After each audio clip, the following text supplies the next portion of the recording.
I call the member for Wollondilly. Thank you, Speaker.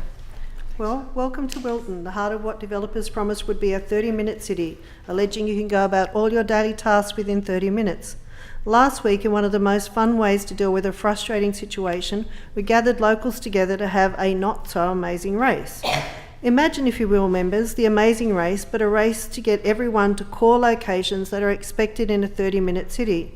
Spoiler alert, there are no hospitals, high schools, club, university, work hub that is local, nor can you get to the airport, new or old, within 30 minutes.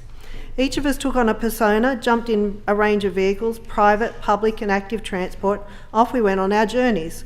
Myself and Dan drove to the airport. We are often promised everything with the new airport, but we get all the negatives and none of the positives. As you drive this route through Wollondilly on roads that have a shared status between state and council, you pass through our beautiful towns and villages, which are just that, towns and villages, not ready to cater for the infrastructure needs for the airport, plonked on our doorstep without consideration for the new communities moving in, let alone the existing ones. I reached the closed gates of our newest gateway to the world in over an hour. Amazingly, it takes less time to fly from Sydney Airport to Melbourne now. Total madness. Bev Spearpoint headed to the bus stop in Wilton to catch public transport to the club. She had to call a friend to pick her up because all of the bus services in Wollondilly, there are only 2 that are actual private services to take people around. She couldn't decipher the QR code timetable, nor could she guarantee if the bus arrived it would have disability access. There is a promise for new buses, I know, and yes, I know the review task force recommendations are for new buses, and yes, I know the developers are now promised all their own bus services, but right now, even if you have a ticket to ride, they don't care because the services aren't there. Bev took her door-to-door 80 minutes for a 20-minute trip, and that's only after being helped by a friend. Better leave early if you want to meet up with your friends, and good luck getting back home.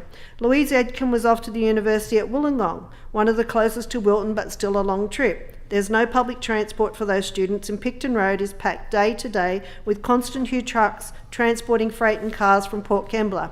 If only we had a link from, owned by the government using the partially constructed bridges, say from the Melbourne.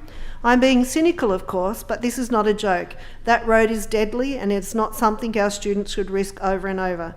Door to door in 40 minutes plus cost of travel and no viable public transport. No wonder why the university struggles to place students in face-to-face vital services such as health and science. Noel Larry was on his bike once again, this time to go to the office at Tarmore.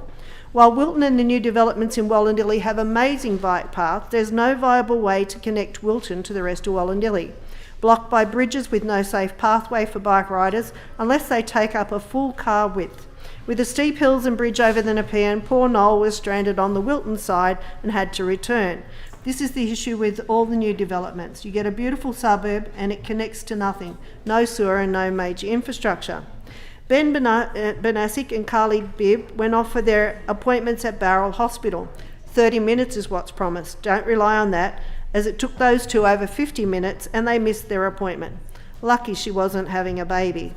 The services of Barrel are improving and I hope for a new clinical services plan. The new equipment will be great and it will be even better with additional beds. But to get there within 30 minutes from our growth area, it's just not going to happen.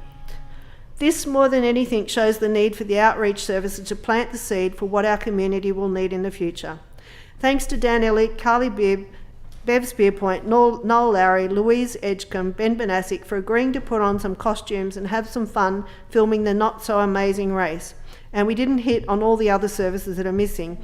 Perhaps watch this space for the sequel. Spoiler alert, I'll be fighting for all the infrastructure now so that the race and the towns get much more amazing.